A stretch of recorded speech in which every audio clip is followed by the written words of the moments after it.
Sorry, wait. Nung nakita ko na hopeless na po yung case ng father ko, sabi ko, I have no choice.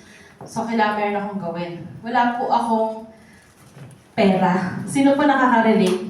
Siguro yung mga leaders dito, no? Iba-ibang experience o iba-ibang start. Paano kayo nag-start dito sa Riway? Ako po, I started in one battle. Binasag ko pa po yung alkansya. Alkansya na meron ako, which is, pinag-ipon-ipunan ko para sa dibo ng anak ko. Dahil, actually, nung na-meet ko si Riway that time, hindi na po ako nagdalawang isip. Since may background ako sa nursing, nung na-explain sa akin yung product, sabi ko, gusto ko yan. And ay ipapatry ko yan sa father ko. So that time, nag-release ako, yung pang dibo ng anak ko, binasag ko yung alkansya, bili ko ng product. Then, pinadala ko sa father ko, in short, yung father ko nakapag-take, and nung naging okay siya, sabi ng doktor, hindi na siya kailangang operahan, and natanggal po yung kanyang mga maintenance sa kanyang health. So yun po, doon po talaga nag-start, and then nung sinabing naka-recover siya, sabi ko gusto kong matuloy-tuloy niya yung therapy niya. So binalikan ko lang naman yung taong nag-share sa akin. And syempre, wala nga akong pera, yun lang ang meron ako. Sabi ko, paano? Paano ko ulit mapatik yung father ko? Gusto ko siya mapatik. Wala na akong pera. Ano po yung ginawa ko? Sabi niya lang, actually, ang nakita ko dito is the opportunity behind the product. Hindi po niya ako binentahan pala. Ang shinare niya sa akin is opportunity na pwede kong gawin para makapag-take ako ng libre para sa father ko. Actually, para makapag-take ng libre yung father ko. Then, tinanong ko siya, how? Sino po napatanong ng how? Gusto niyo ba malaman sa mga bago? How? Actually, ang binayaran dito is not the product. It's the franchise. Parang ownership tayo sa Riway. Yun po. So, mayroon kayong privilege na gawin sa Riway. Ano po yung ginagawa natin dito? We just share. Sabi nga nung ating first speaker kanina, yung result po natin, yun po yung binibenta natin, yun po yung sinishare natin. Diba? So, kami lahat dito na nakaitim, hindi po maitim ha, yung mga nakaitim, yan po lahat is mga leaders po dito sa Riway. And lahat po sila, lahat po kami dito, ang common sa amin, lahat kami user ng product. Tama ba?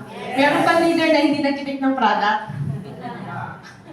Kasi, yan yung aming common dito. We use the product, we share our story, or yung testimonies namin. And yung pang-apat dito na ginawa ko, I learned the business. Paano siya gawin. Actually, simple lang naman. Duplication. Ano po yung duplication? Lahat po kami nag-take ng product, nag-share ng stories namin, and inaral po yung business. Ano po yung business na yun? Yung marami po dito. Actually, si Riway, sabi nga ni Sir Eric, lagi akong present sa mga trainings. Simula nag-start ako mag-commit full-time sa Riway. Never po ako nag-absent sa mga event ni Riway. Even sa ibang bansa, talagang willing ako, nag-invest talaga ako para lang matuto. Napakahalaga po na kung papasok ka sa isang negosyo, dapat alam mo kung ano yung business na pinapasok mo. Tama po ba? Kasi pag hindi natin inaral, kahit anong business yan, ang ending po niyan, di ba? Wala po. So, yun lang po, duplication, napaka-simple ba? Madali? Actually, hindi madali ang journey natin dito.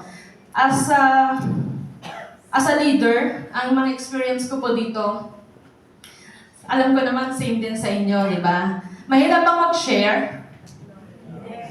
Madali mag-share. Ang problema, yung sinishare natin, hindi lahat positive, hindi lahat nag-yes. Tama po? Pero isang bagay na tutunan ko dito, once na ni-reject ka, hindi po tayo nire-reject nila. It's the opportunity na sana, di ba, kung nakinig sila, baka naka-recover sila.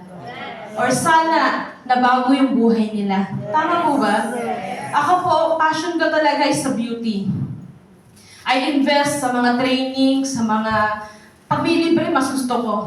Nag-training ako mga free makeup, Kaya po, makeup artist ako, lahat, name it, lahat ng pampa-beauty. Actually, nung ginawa ko si Riway, hindi ko akalain na siya lang yung magbibigay sa akin ng opportunity na ma-achieve ko pa yung goal ko, yung pangarap ko. Alam niyo po kung ano yun?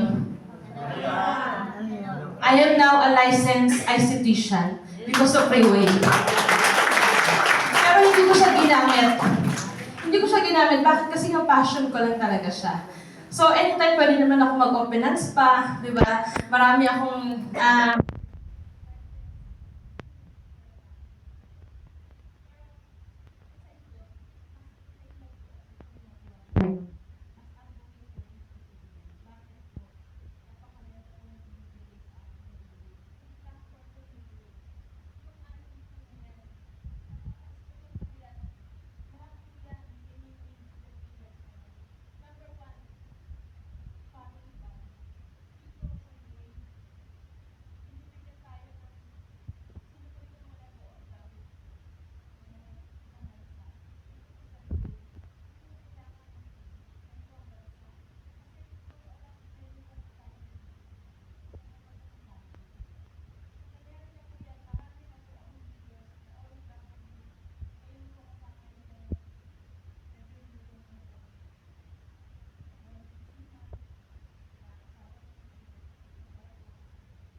may pagkain dito.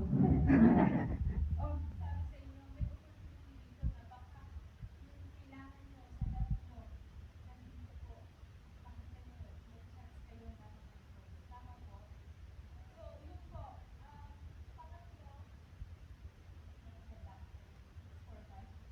Actually, anim yan, pero yun na, like yung mga points pala na nandito, actually, napakasalamat ko dito. Lahat na tayo, kanta ka, inautangan mo, tinataguan mo. Meron bang gano'n?